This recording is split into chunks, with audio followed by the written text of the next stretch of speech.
Morning students. हम आपको chemical kinetics में ऑर्डर ऑफ रिएक्शन जो है वो फाइंड आउट करना बता चुके हैं।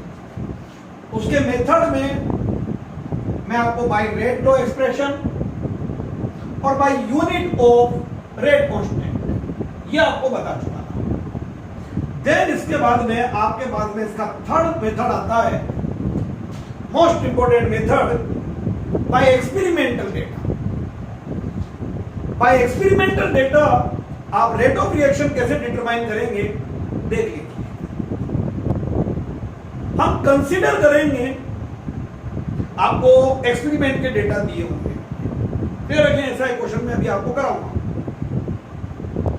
इसमें आपको मान लीजिए A plus B combine each other to form product. A के रेस्पेक्ट में order of reaction alpha, B के रेस्पेक्ट में ऑर्डर ऑफ रिएक्शन बीटा। अब एल्फा और बीटा की क्या वैल्यूज है वो पता लगाना। सुनना, एक्सपेरिमेंट के अंदर में एक रिएक्टेंट जो है उसका आइसोलेशन करते हैं। मैं आपको सिखा रहा हूं ओस्टवाल्ड आइसोलेशन मेथड। आइसोलेशन कैसे करते हैं? एक रिएक्टेंट को छोड़कर बाकी जितने भी रिएक्टेंट है उनकी कंसंट्रेशन कांस्टेंट रखते हैं और अब रेट ऑफ रिएक्शन में चेंज करते हैं, कंसंट्रेशन में चेंज। तो दोबारा सुन लेना, समझना है। Except one reactant, concentration of all reactant remain constant and change the concentration of isolated reactant। और उससे रेट ऑफ रिएक्शन में क्या चेंज हो रहा है? आपने कंसंट्रेशन करी डबल, ट्रिपल, 4 टाइम, कंसंट्रेशन में कोई चेंज नहीं, वो रेट ऑफ रिएक्शन में कोई चेंज नहीं हुआ, तो इसका मतलब पावर लगेगी जीरो। आपने कंसंट्रेशन करी double, rate of reaction will become double. आपने करी 3 टाइम्स, वो वहां पर भी हो गई 3 टाइम्स, 4 टाइम, इसका मतलब ऑर्डर ऑफ रिएक्शन पर पावर बनाए। आपने कंसंट्रेशन में चेंज करा twice, double, rate of reaction will become 4 times. आपने कंसंट्रेशन करी 3 times, rate of reaction will become 9 times, 4 times 16 times. Square में रेट बढ़ रही तो पावर जो है वो ऐसे एक रिएक्टेंट के रेस्पेक्ट में ऑर्डर ऑफ रिएक्शन निकालते हैं। सेम टू सेम मेथड आप लगाओगे फिर इसके लिए दूसरे रिएक्टेंट के, उसके रेस्पेक्ट में ऑर्डर ऑफ रिएक्शन निकालोगे, ऐसे सबके लिए निकाला जाता है। आपके बुक का क्वेश्चन दे रहे हैं हम लोग, आपको एक रिएक्शन दे रखी है A plus B to give C plus D, ये दे रखी और इसकी केमिकल काइनेटिक की स्टडी करी। और केमिकल काइनेटिक स्टडी के लिए यहां लिखे हुए हैं एक्सपेरिमेंट, ध्यान लगाना भाई, 3 मार्क्स का न्यूमेरिकल आता है। Concentration of A, concentration of B और यहां पर पहले रखा आपको रेट। रेट की यूनिट लिखती है मोल लीटर इनवर्स सेकेंड होती। एक्सपेरिमेंट नंबर 1 करा, पहला एक्सपेरिमेंट, इसकी कंसंट्रेशन ली 0.1, आपके पास रेट ऑफ रिएक्शन है 0.006, ये आपको देखें। सेकेंड एक्सपेरिमेंट करा, यहां पर पे इसकी कंसंट्रेशन करी है उन्होंने 0.3, इसकी कंसंट्रेशन कर दी उन्होंने 0.3 यहां पर पे, तो यहां पर पे हो गया 0.072, ये रेट ऑफ रिएक्शन। थर्ड में उन्होंने ये कंसंट्रेशन तो 0.3 ही रखी और ये वाली कंसंट्रेशन जो है ये कांस्टेंट हो गई 0. यहां पर पे 6 और ये हो गया 0.28। डेटा बना रहा हूं मैं इसका। और फोर्थ के अंदर में ये कंसंट्रेशन तो 0.1 और ये 0.4, तो 0.24, ये रेट ऑफ रिएक्शन। अब आप इजीली इससे फाइंड आउट कर सकते हो कि ए के रेस्पेक्ट में क्या रेट ऑफ रिएक्शन होगी और बी के रेस्पेक्ट में क्या होगी। आप पहले एल्फा की वैल्यू निकालना चाहते हैं, लीजिए भाई, हम कंसीडर कर लेते हैं यहां पर में rate of reaction is equal to k A की पावर एल्फा और बी की पावर बीटा, ए की पावर एल्फा और बी की पावर बीटा। अब कैसे निकाले देगा इसमें एल्फा और बीटा की वैल्यू, आप देखेंगे। पहले आप वो एक्सपेरिमेंट लीजिए जिनमें बीटा की कंसंट्रेशन कांस्टेंट हो, फर्स्ट और फोर्थ। देखिए आप बी की कंसंट्रेशन कांस्टेंट है, that mean rate of reaction इस पर डिपेंड नहीं करता क्योंकि ये तो कांस्टेंट होगा। अब यह देखते हैं, 4 time concentration 4 times increase, rate of reaction भी 4 टाइम्स होगी। इसका मतलब एल्फा की पावर कितनी आ जाएगी, 1। एल्फा की वैल्यू जो है 1 आ गई। इसको अटेन करना बताएंगे अभी आपको, इसी को देखते रहना डेटा को।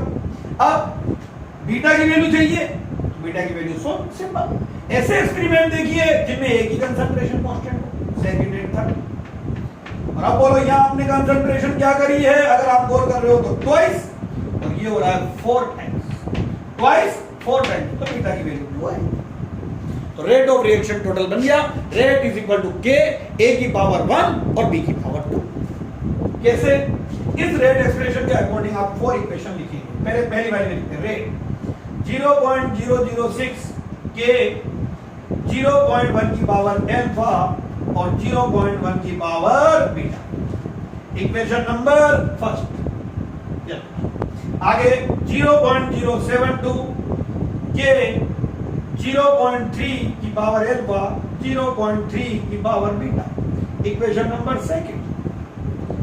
0.288 के 0.3 की पावर एल्फा, 0.6 की power beta, equation number third. ये आपके बुक का क्वेश्चन है, थोड़े डेटा चेंज हो सकते हैं क्योंकि मैंने डेटा बना लिए थोड़े से, अप्रोक्सीमेटली ये डेटा होंगे, पर देख लीजिए आपको तो मेथड आना चाहिए। 0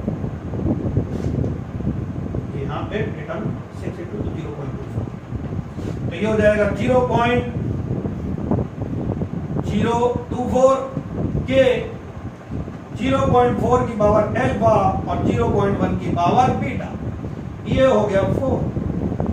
अच्छा पूछता कि अटेम्प्ट कैसे करें, अटेम्प्ट लीजिए।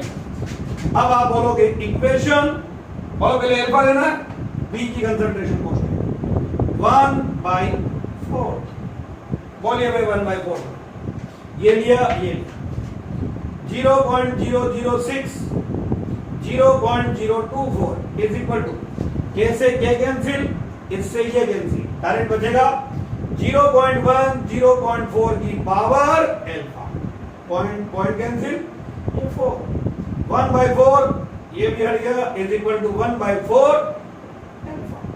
सबको पता है एल्फा इसके इक्वल कब आएगा, जब एल्फा की वैल्यू 1।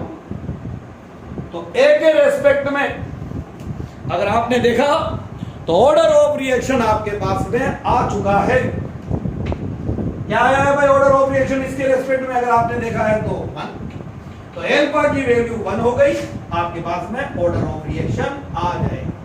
ये आपके बुक का क्वेश्चन नंबर 11 है, 4.11। डेटा देख लीजिए आप। देन एल्फा की वैल्यू आ गई तो बीटा की वैल्यू वो निकालते हैं, देखते हैं बीटा की वैल्यू के लिए क्या है। इक्वेशन सेकंड बाय थर्ड मैंने समझा क्या, 0.072 अपॉन 0.288, कैसे क्या कैंसिल, ए की कंसंट्रेशन कांस्टेंट है तो कैंसिल, और 0.3 ऊपर था, 0.6 बीटा, पॉइंट से पॉइंट कैंसिल, पॉइंट से पॉइंट, इससे 4 टाइम्स, 3 से 2 times, 1/4 is equal to 1/2 beta. 1/4 को हम लिख सकते हैं 1/2 की power 2, 1/2 beta, beta is equal to 2। लीजिए भाई आपके पास में बीटा की वैल्यू 2 आ गई, ये आपके पास में बीटा की वैल्यू 2 आ गई, तो आप डायरेक्ट आप रेट ऑफ रिएक्शन जो है वो निकाल सकते हैं। तो रेट ऑफ रिएक्शन के लिए डायरेक्ट मैंने आपको कंसंट्रेशन से समझा दिया, आपको प्रैक्टिकल डेटा दिए हुए हैं, प्रैक्टिकल डेटा में आपने चेंज इन कंसंट्रेशन उससे पता लगा रहे हो कि रेट ऑफ रिएक्शन में क्या चेंज हो रहा है। कंसंट्रेशन आपने डबल करी, 3 टाइम्स करी, 4 टाइम्स करी, there is no change in the rate of reaction, that mean order of reaction 0 होगा उस रिएक्टेंट के रेस्पेक्ट। आपने कंसंट्रेशन डबल करी, rate of reaction will become double. आपने 3 टाइम्स करी, rate of reaction will become 3 times. 4 time power 1 आ जाए, order of reaction 1 हो जाए। आपने कंसंट्रेशन ट्वाइस करी, rate of reaction will become 4 times, square में बढ़ रहा है। 3 टाइम्स करी, 9 टाइम्स रेट ऑफ रिएक्शन हो गया। 4 टाइम्स 16 टाइम्स 2 आ जाए। आपने ट्वाइस करी, rate of reaction 8 times, cube में बढ़ रहा है तो ऑर्डर ऑफ रिएक्शन 3 हो गया। ऐसे सबके रेस्पेक्ट में ऑर्डर ऑफ रिएक्शन निकालते हैं और फाइनल हमारे पास में बन गया है rate is equal to k A की पावर 1 और बी की पावर 2, ए की पावर 1 और बी की पावर 2। टोटल अगर आपसे ऑर्डर ऑफ रिएक्शन पूछा जाए, आपको याद है ऑर्डर ऑफ रिएक्शन क्या बताया था हमने? Sum of power of concentration in rate law expression. देखो प्रैक्टिकल डेटा से रेट लो एक्सप्रेशन बनाया, तो sum of power of concentration terms in rate law expression is called order of reaction. 1 + 2 = 3। Unit of के आप यही बना सकते हो, यूनिट ऑफ के क्या फॉर्मूला था? मोल 1 माइनस n लीटर n-1 और टाइम सेकंड में तो सेकंड। 3 ऑर्डर है तो 3 मोल इनवर्स 3 - 1 लीटर स्क्वायर और सेकंड इनवर्स। वैल्यू ऑफ के अगर आपको निकालना है, बोलिए भाई क्या करें हम वैल्यू ऑफ के लिए? 4 हमारे पास इक्वेशन है, 4 इक्वेशन है बेटा हमारे पास। किसी भी इक्वेशन में आप अल्फा और बीटा की वैल्यू पुट कर दी। इक्वेशन फर्स्ट में रख देते 0.006 के 0.1 की पावर अल्फा, 0.1 की पावर बीटा, ये हमारे पास था। वैल्यू पुट कीजिए 0.006 के 0.1 इंटू 0.1 इंटू 0.1, अल्फा की वैल्यू 1 और यहाँ 2, ये हो गया। ठीक है, ये सब नीचे ले लेंगे। k is equal to 0.006 0.1 0.1 0.1 point 1000, ये हटाया तो नीचे 1000, कैंसिल। k की वैल्यू आई है 6, यूनिट है mole inverse two litre square second inverse. ये आपके पास में मेथड हुआ बाय एक्सपेरिमेंटल डेटा। सेम ऐसा का ऐसा क्वेश्चन आपके दे रखा है 4.10 और 4.12, 4.10 एंड 4.12। मैंने आपको 11 वाला करवाया। ये आपके order of reaction find out करने के कोर्स के अंदर में 3 मेथड है और वो तीनों मेथड हमने आपको सिखा दिए हैं। पहला मेथड सुनिए भाई, number 1 by rate law expression. ये आपके 1 मार्क्स का आता है। इसमें आपको रेट लो एक्सप्रेशन दे दिया जाएगा। आपको कुछ नहीं करना है, आप एक लाइन लिख के आओगे, sum of power of concentration terms in rate law expression is called order of reaction. सब कर देना। दूसरा हमने आपको बताया, आपको न्यूमेरिकल में देंगे के की वैल्यूज का क्या करेंगे? आपको पीछे यूनिट होगी, यूनिट अगर है mole litre inverse second inverse 0 order, unit अगर है time inverse second inverse first order, unit है litre mole inverse second inverse second order. आप निकाल सकते हो उससे। और थर्ड एक्सपेरिमेंटल डेटा, तो उससे आप कंसंट्रेशन में चेंज करने पर रेट ऑफ रिएक्शन में क्या चेंज हो रहा है। चेंज करा कोई चेंज नहीं हुआ 0 ऑर्डर, जो चेंज कर रहे हो वही चेंज हो रहा है फर्स्ट ऑर्डर, जो चेंज कर रहे हो कंसंट्रेशन में रेट ऑफ रिएक्शन उसके स्क्वायर में इंक्रीज हो रही है 2। आप अगर चेंज कर रहे हो और उसके क्यूब में अगर रेट ऑफ रिएक्शन चेंज हो रही है, ऑर्डर ऑफ रिएक्शन थर्ड हो जाएगा। ऐसे अलग अलग रिएक्टेंट के रेस्पेक्ट में ऑर्डर ऑफ रिएक्शन निकाले। अब आपके चैप्टर का मोस्ट इंपोर्टेंट पार्ट आता है integrated rate expression for 0 order and first order. Second order का भी होता है, ये आगे हायर क्लासेस में आता है। आपके 12th में केवल 0 ऑर्डर और फर्स्ट ऑर्डर का डाला है, तो आपको इंटीग्रेटेड रेट एक्सप्रेशन पढ़ना है। आप तो हेडिंग है integrated rate expression for 0 order and first order reaction. ये आपको हम नेक्स्ट वीडियो में पढ़ाते हैं। ओके, थैंक यू बेटा।